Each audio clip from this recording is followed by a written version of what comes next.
and welcome to the Roundhouse podcast with Paul Sulentrop of Wichita State University Strategic Communications. Today's guest is Associate Head Coach Kenton Paulino, new to the Wichita State men's basketball staff. Kenton was an assistant at Oral Roberts under Paul Mills the past 2 seasons. He has also worked at Texas, Fresno State, Texas El Paso, Lamar, and Tulsa. He played at the University of Texas from 2003 to 2006, was on the Final Four team in 2003. Kenton, tell us about your relationship with Paul Mills and how that got you here to Wichita State. Well, it started when I was a player and he was a coach at Baylor. We didn't have a relationship, but we were very familiar with each other's programs. When I first got to Oral Roberts a couple years ago, Paul Mills hired me. That's when we started to build a relationship. We've gotten really close. Obviously, I think he's the best to work for, and he cares about players and he cares about development. Why did you decide to get into coaching? I decided to get into coaching really at an early age. I would say not an early age, but when I was a sophomore in college. I love the game within the game, so the X's and O's, how to, just the game planning, what goes into it, and I started to get enamored with that my sophomore year in college, and I wanted to learn more and more about the game, and I also wanted to help young men get better and chase their dreams. So you find out Paul Mills has a chance to come to Wichita State or is coming to Wichita State. What was attractive about Wichita State that made you say, yeah, that's a place I'd like to join him at? Well, I was very familiar with Wichita State because I was in the league at the University of Tulsa. And I remember how well the fan base, how they travel. We played Wichita at home at Tulsa, and it felt like a home game for Wichita State. I remember us at the time at the University of Tulsa calling a timeout to quiet the crowd at home. So the fan base is something that it is just incredible. Yeah, I think Shocker fans enjoyed that, having that close kind of game. That's for sure. So you were named to Sports Illustrated's All Glue team as a senior at the University of Texas. What do you do to become on the All Glue team? What kind of things did you do that were kind of leadership, sacrificial, unselfish? What kind of things did you do? The type of things that I did. One, I always worried more about my teammates than I did about myself. And then playing point guard, I pride myself in knowing where everybody needs to be on the floor and helping those guys if I had to. So my senior year, I was a captain. And I always just tried to do things that really didn't show up in the box score. Maybe a rotation or a pass that leads to the pass, that leads to the assist. Just doing the simple things. And I think I was recognized nationally because the way we won games. That sounds a lot like the be a star in your role conversation I had with Quincy Acey, who's also an assistant coach on the staff. So then how do you pass that on to your current players? You always try to get them to, care more about their teammates than themselves. And I think that's how you create an unselfish team.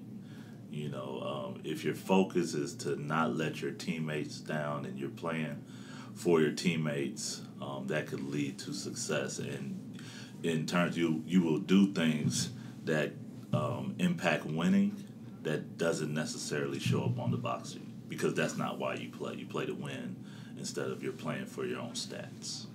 So you get a lot of student athletes who came here. They were the star in high school or junior college. How do you go about showing them the path to, all right, maybe I'm not going to score 18 points a game here, but I can score 8 and we can win? Is that the carrot, I guess, winning?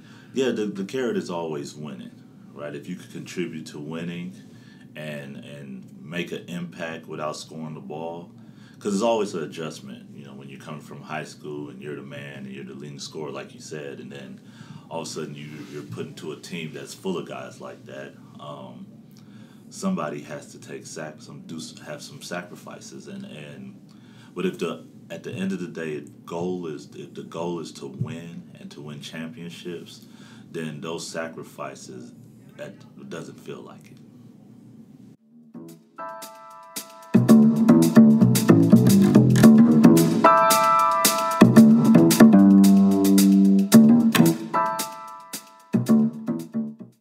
Hi, this is Rick Muma, president of Wichita State University.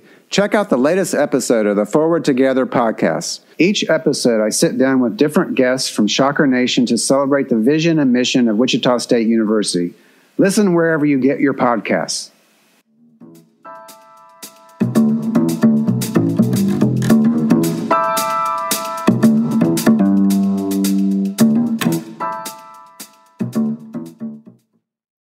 So you played with PJ Tucker at Texas, one of my favorite NBA players. Is he the toughest basketball player on the planet, or the toughest human on the planet? How would you describe PJ Tucker? I would just say he is just ultra competitive. He's a guy, when I played with, he wanted to win more than anything. And he fed everybody confidence and fed everybody toughness. You know, when you're playing with PJ Tucker, all of a sudden you feel a little tougher. And that's what he brought to the table. He could really score the ball. People didn't know that about him, but in college he was Big 12 Player of the Year. He could score the ball. He didn't shoot a three. That developed when he was in the NBA, but he played strictly in the paint. But he's another guy. He's a worker. So it's no surprise that he's still playing even at, 38, 37, and still has an impact on winning. It's no surprise at all. So PJ Tucker, a longtime NBA guy, played with a lot of different teams, the Raptors, the Heat, now with the Bucks. So interesting guy to watch. So you've been with many different coaches over your career. Besides Paul Mills, give us some idea about who maybe you have stolen something from or followed in their path as far as coaching style, coaching philosophy. Well, besides Coach Mills, I'm under the Rick Barnes tree. Everything I've learned in coaching, especially early in my career, has been from him. His attention to detail and his tenacity on the court, how he doesn't let little things slide from top to bottom.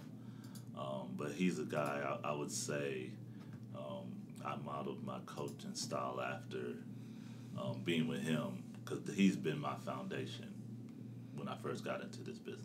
And Rick Barnes, of course, was your coach at the University of Texas, is now at the University of Tennessee and having a lot of success there. What will Wichita State's style of play look like? We're going to spread the floor. Paul Mills teams have always done that. Spread the floor, play very unselfish basketball. But you'll see a team that, I know it's cliche, but plays fast and makes the right decisions. Last year we were number one in the country in playing fast and not turning the ball over.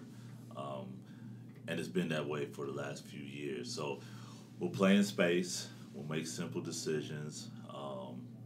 Obviously, we'll shoot the three, and we'll recruit guys that can make shots. So the low turnover is intriguing. That's a great way to win basketball games, by not turning the ball over. How do you get teams to play that way, take that kind of care of the ball? It starts in practice, and the more space players have, the less likely they turn the ball over. So spacing is, Coach Mills harp on spacing so much, and giving players space and learning how to space and respace. So I think that leads to the low turnovers, because we try to keep as much space on the floor as possible. So give good players room to make plays. So we have heard a lot about the phrase pouring yourself into an athlete, both from Paul Mills, Jerome Tang at Kansas State. He's really on our radar. We've heard that from him. Describe that. What's that mean for a coach to pour into an athlete?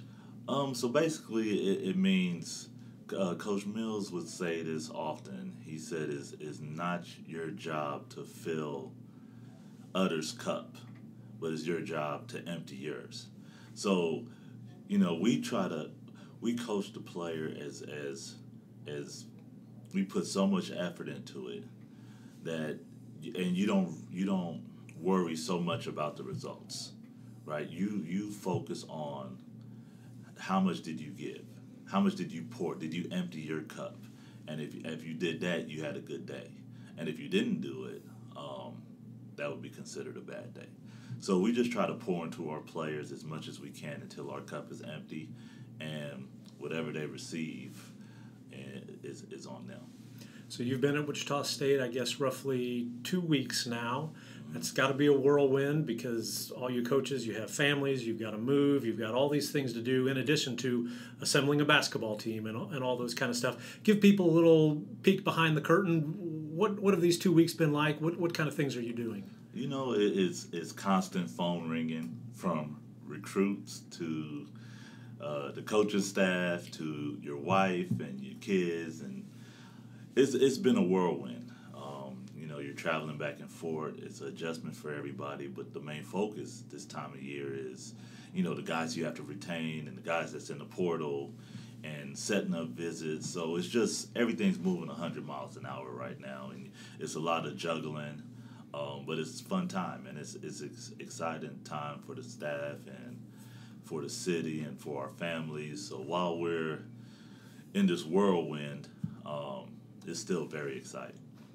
So you had a good idea about the passion of Shocker fans from your time at the University of Tulsa. In the short time you've been here, what else have you learned about Shocker basketball that's been interesting or something that's important? Well, like you knew the fan base was passionate, but until you're in it, then you recognize that it's more than just passion. They're knowledgeable and know the game of basketball, and even though I knew that going in, it was still more of it was still a surprise when you get here. You don't expect it, but I would say that's one of the biggest things. So Paul Mills has assembled a coaching staff, some really excellent basketball players, excellent shooters. I asked Quincy Acey and Chris Hollander who would win a game of horse on this coaching staff. I'll give you a chance to answer that also. I honestly don't know why it's even a debate. I think I would win hands down. I know Quincy shot a high percentage, but that's not something he naturally does. You have guys that have to work to make shots constantly. You have guys that are just born to make shots. And I would say Quincy and those guys, they had to work to become good shooters. I was more of a natural shooter. So if we jumped out there today, those guys probably need a week or so to get ready, where I step out there and I'll just start making shots right away. That's my advantage. Natural shooter versus guys who worked hard to become good shooters. Okay, I like the confidence. Maybe we could get this set up for charity or something like that. Well, that leads me right into the three-pointer you hit to beat West Virginia 2006 Sweet 16. I saw it described as the biggest shot in Texas basketball history. What do you remember about that moment? You know what? I've seen it so many times now. What I remember the most was the reaction on both sides after making the shot. You know, you turn run direction, it's West Virginia fans, and they're not too happy. And on the other side, it's just everybody's going crazy. And it's just a beautiful thing of college basketball, the emotional highs and lows, and how happy my teammates were and the coaching staff, and just the feeling of the accomplishment of moving on to the next game, knowing that you ended it with a three-point shot at the buzzer. You have two children. Have you shown them the highlight of that shot? I've shown both of them. Every year is like an anniversary heading into a Sweet 16, so I make sure they know that this is a tradition in the Paulino household. And are they impressed, or is that just dad and they're not impressed? I think my 3-year-old is more impressed now than my 8-year-old because she's just seen it more times. So, but every year it's a lot of questions, and I'm sure it hasn't gotten old yet, but I'm sure it will. That would be fun. Yeah. All right, let's wrap up. Do you have a book, a movie, a TV show that you would recommend to the people to check out? A TV show that I would recommend. I've been watching 911 lately. You know, that's probably something I would recommend. a movie. I like Collateral Damage. You look it up when you get a chance. But besides that's it. Okay. Kenton Paulino, Associate Head Coach at Wichita State. Thanks for your time. All right. Thank you.